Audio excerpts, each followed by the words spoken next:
Hello, everyone, and welcome to this Distributed SQL Summit. My name is Gwen Etono, and today I'm going to talk about YugabyteDB in the multi-cloud world. So quickly about me, as I said, my name is Etono Gwen. I'm a principal solution architect at YugabyteDB since last November, so I'm quite new. And before that, I used to work for companies like Women Planet, Pivotal, Rakuten, and IBM. You can find me on Twitter and GitHub. I'm based in Japan. Anyway, that's all for me today. So today's topic is deploying YugabyteDB in a multi-cloud environment using Terraform and Yugabyte Anywhere. But first, why multi-cloud? Why companies do choose multi-cloud? I think there is 4 big reasons, right? First, they want to avoid vendor locking, right? You don't want to be locked in the specific provider, right? Whatever is the pricing or whatever is the technology limitation, right? One important thing is resilience and redundancy, right? It happened by the past that some cloud were totally down, right? I think a few years back, GCP was globally down, right? For a few minutes, maybe a few hours, in some region. So to have more resiliency and improve the redundancy, then you can use multi-cloud, right? At the same time, cost optimization. So you can optimize the cost by selecting the best provider for each workload, right? You may have some specific pricing for one cloud on the specific product and so on and so forth, right? And of course, the last one is not every cloud proposes the same set of services, right? So you can choose the best one in one, you can choose the best one to another, right? So it really depends on what is the strategy, your strategy. But I think those 4 resume well why people would choose multi-cloud.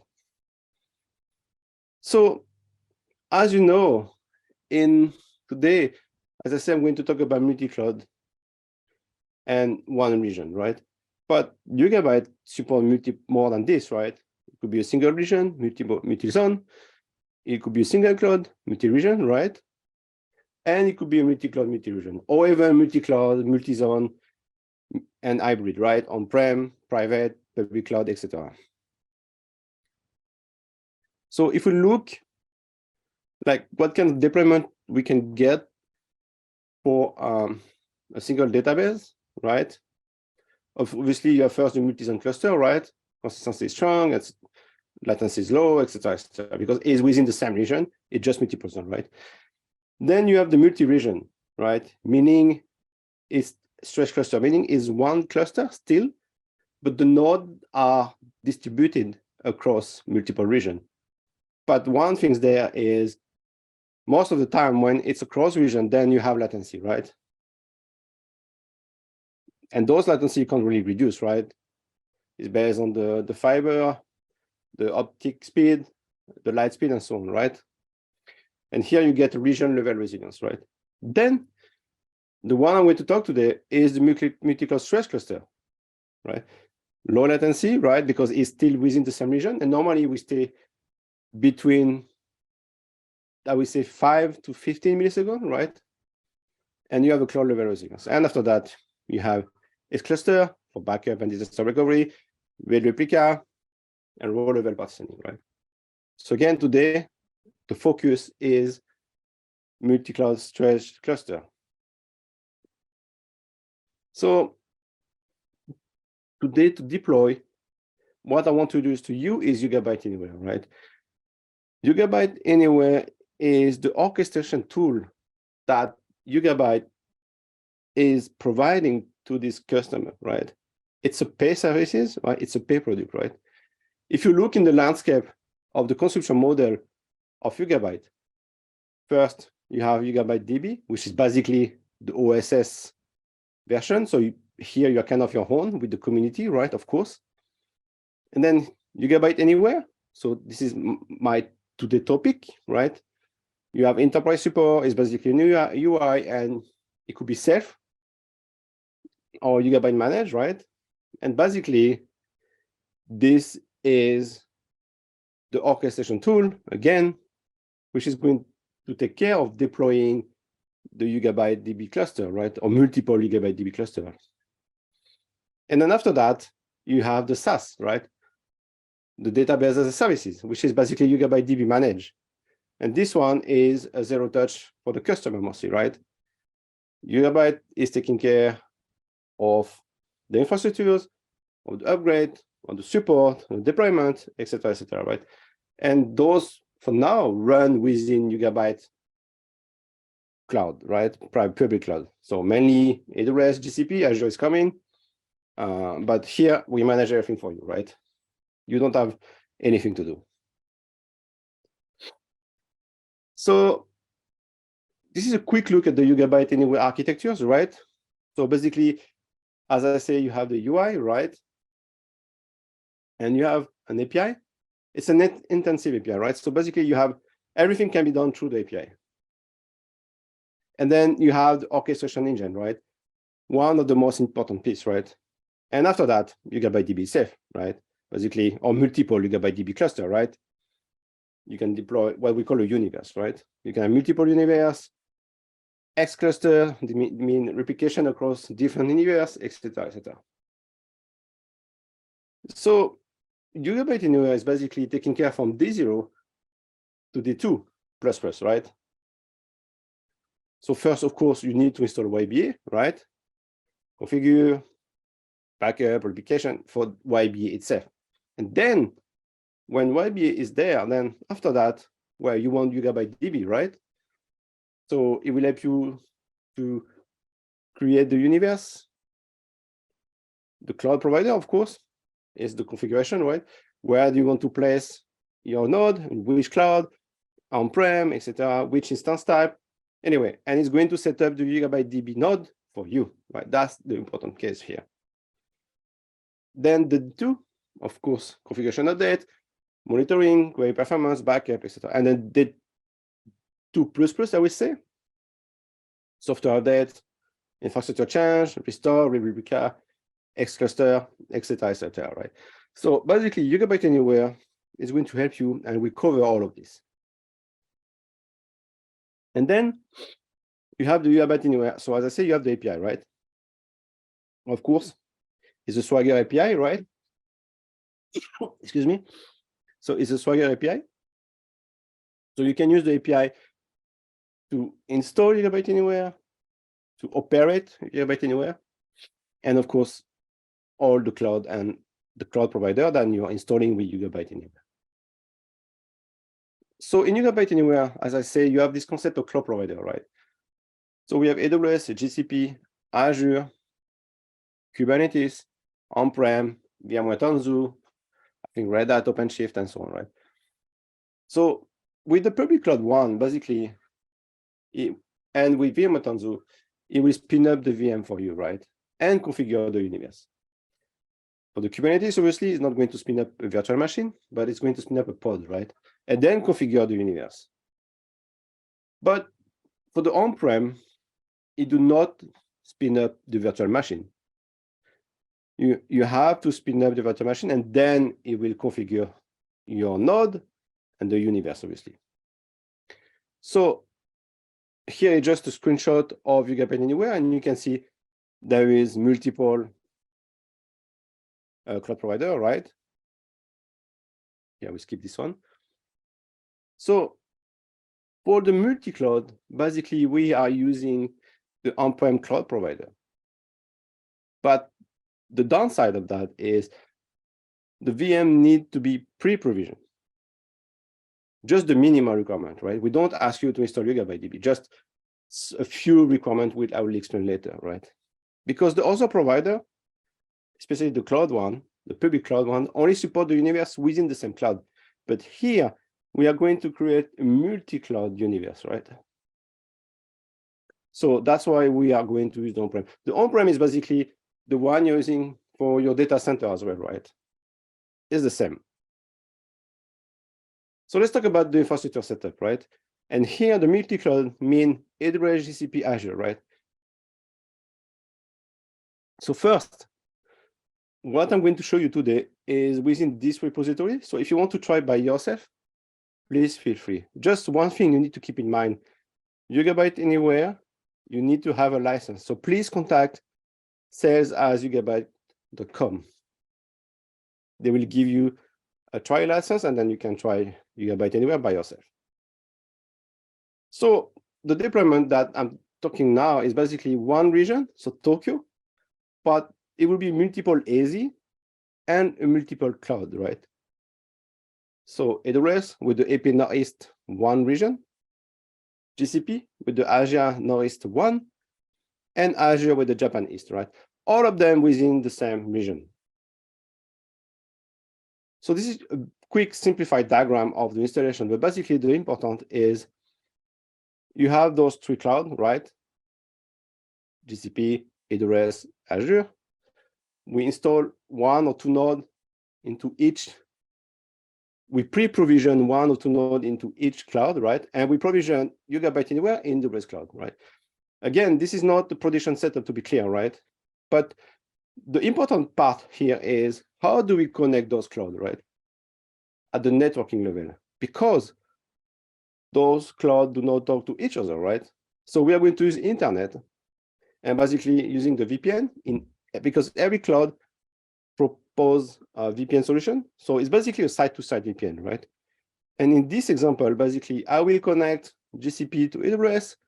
I will connect AWS to Azure, right? And basically, GCP and Azure are going to talk through AWS. If you want a full redundant network, then you may want to connect GCP to Azure directly as well, right? In case of AWS is down, right? Or anything happen with the networking in AWS. But here, just for simplicity, I'm connected three clouds through AWS, right? So basically, you do a cloud VPN in GCP, a VPN gateway, and a virtual network gateway. You can see here at the cloud routers, the VPN connection, the lower part, which is basically this one, here. I'm using two tunnels, right? So it's basically an edge setup of the VPN. So I did some tests between those clouds, right? And we can see that basically we are under 50 milliseconds for all of them. Meaning we can use a stretch cluster.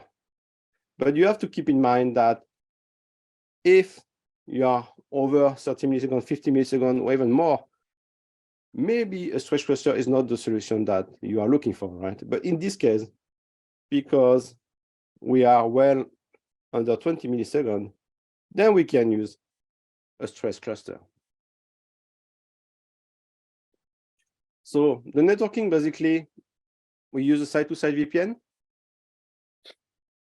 BGP for address and exchange routing information.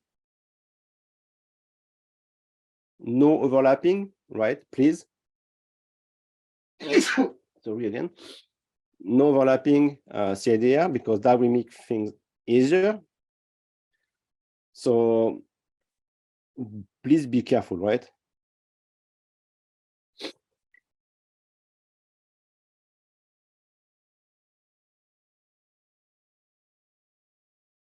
If you want to use overlapping CIDR, it may be possible, but it will make things more complicated, right? So as I say, in this example, I use three clouds. Every cloud has a different CIDR, right? But how does cloud one, AWS know about where to route the information, right? Which IP or which CIDR is GCP, AWS, and so on, right? So for that, we use BGP, right? That will help a lot to manage the address routing.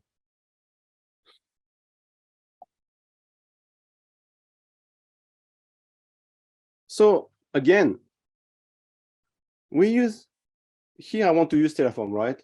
The main reason is first, infrastructure as code, right? Now everyone use infrastructure code, right? Because it will help you to define and manage your infrastructure is in the code, then you can get code review, pull requests, everything related to the code, right? Of course, multi-cloud support, right? Terraform works across almost all cloud providers, right? It's not agnostic, right, to be clear. If you write something for AWS, you may need to write for to write for GCP. It's something different, a bit different, right? Because it's not the same resources, right? What we call in Terraform. Just keep that in mind when people say, hey, Terraform is agnostic. Yes, but there is always a but, right? But again, Terraform is a de facto standard for infrastructure as code, right? And of course, and the most important, automated provisioning, right? You can automate the process of provisioning your infrastructure, right? You can put this in your CI/CD system, in your CD, you can use GitOps, basically everything around the code. So YugabyteDB and Terraform, right? So Terraform, the one I'm providing is basically going to provision the YugabyteDB instances. And it will create, I will say, the empty YugabyteDB node, right? It's basically creating the Yugabyte user and Prometheus user, install Python 2.7, right? And then Yugabyte Anywhere will take care of installing the corresponding software. Internally, Yugabyte use Ansible, right? So you just give an empty YugabyteDB node, the right user, and then it's going to install what you need to install. This Terraform do not configure Yugabyte Anywhere. You have to configure Yugabyte Anywhere once is installed. So some tips. Provisioning may take time, especially with Azure, right? So in this case, you may want to increase Terraform timeout, right? Or retry the deployment. Because I don't know why exactly, but for some resources in Azure, especially the virtual network gateway, it can take up to sometimes an hour, right? So Terraform may timeout, and again, you can just retry the deployment, right? The good thing with Terraform is you don't need to do everything again. If we just take where it stopped, and from there, if we check every resources which have been already created, right? So in this case, it's not going to do anything there. And then from that, creating the resources it needs to create, right? So the next thing is, even if Terraform run, you may want to check that all your three clouds can talk to each other, right? Because most of the time, if something fails, that will most likely be the network, right? So that's the first thing to check, right? You can just SSH to one of the empty node and just do ping, right? Ping should work. You need to be careful on the clock skew, right? It should be under 500 milliseconds. You can configure that, but normally we recommend under 500 milliseconds, right? So just be careful on that. And if you have a latency higher than 20 milliseconds, you may need to update those YugabyteDB flag. Basically, the rafter bit, the leader list, and the leader list max miss at bad pair, because if the latency is high, it may not respond within the default setting, right? So you may want to increase those settings. So now Terraform run, Yugabyte Anywhere is there.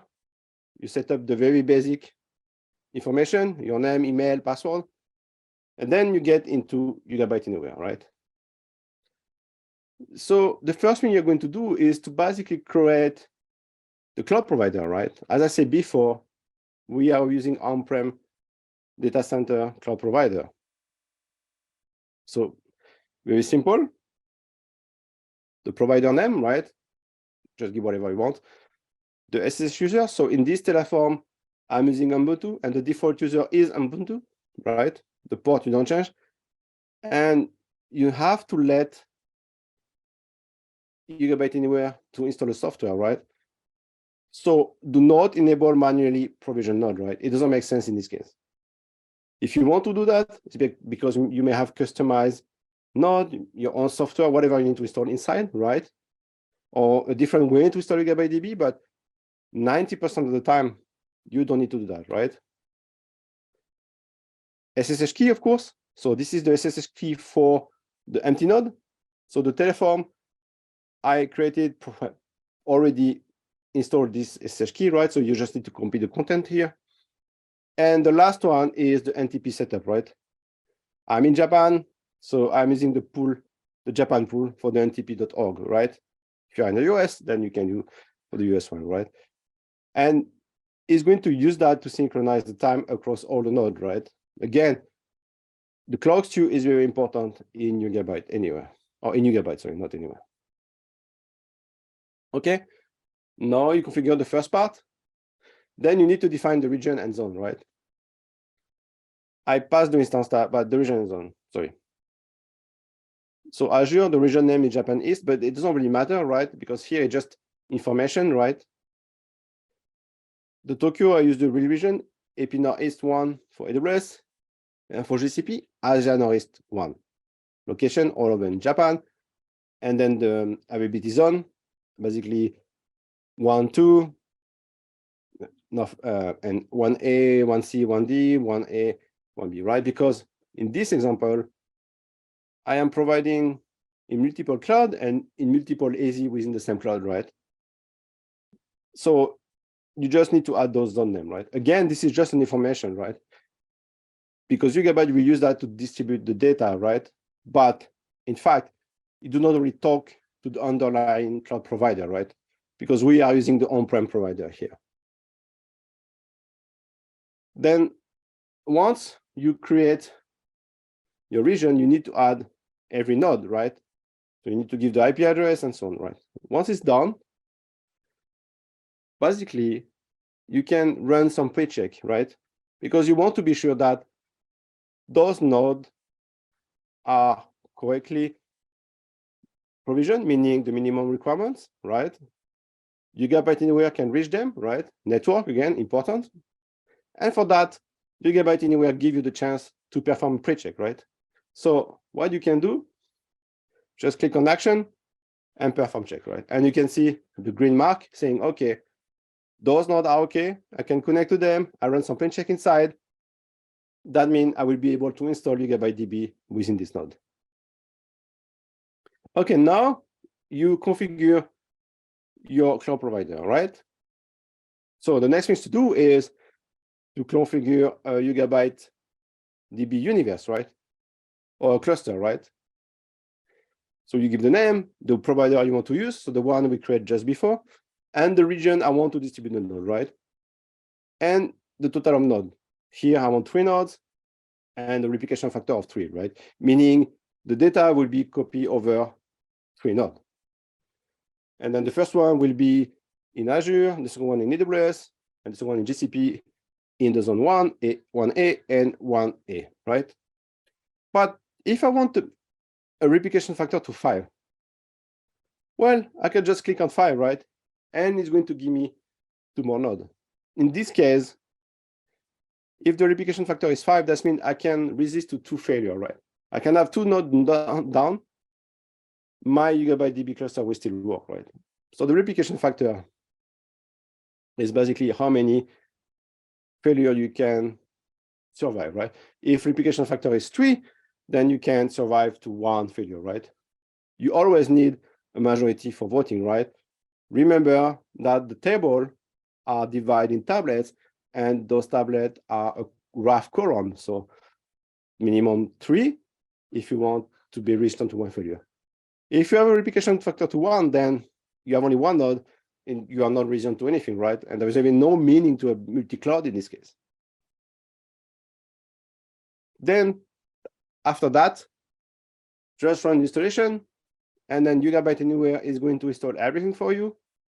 You're going to get the matrix, and of course, which table you have installed, and so on and so forth, right? So Yugabyte Anywhere give you all this information, and of course, you can use Yugabyte Anywhere to upgrade your software, right? So basically, in a few steps, using Terraform, using Yugabyte Anywhere, you can deploy a multi-cloud YugabyteDB with no pain, mostly. So in summary, and that will be my last slide, Yugabyte Anywhere is your friend. It will do a proper installation for you, and it will be less pain, right? It's a well-known installation. And of course, Terraform is your friend, right? as I say, infrastructure as code, and so on and so forth. So to make things easier, especially I think in YugabyteDB, Yugabyte Anywhere is really the orchestration tool if you want to manage your own YugabyteDB and don't want to use Yugabyte Manage. It's really the tool to help you orchestrate all those installations, right? And from D0 to D2++. Thank you for listening today. Again, you can find us on Slack and on GitHub. Please start us. If you have any question, I am on Slack. You can find my name. So please don't hesitate to contact me. Thank you again for today.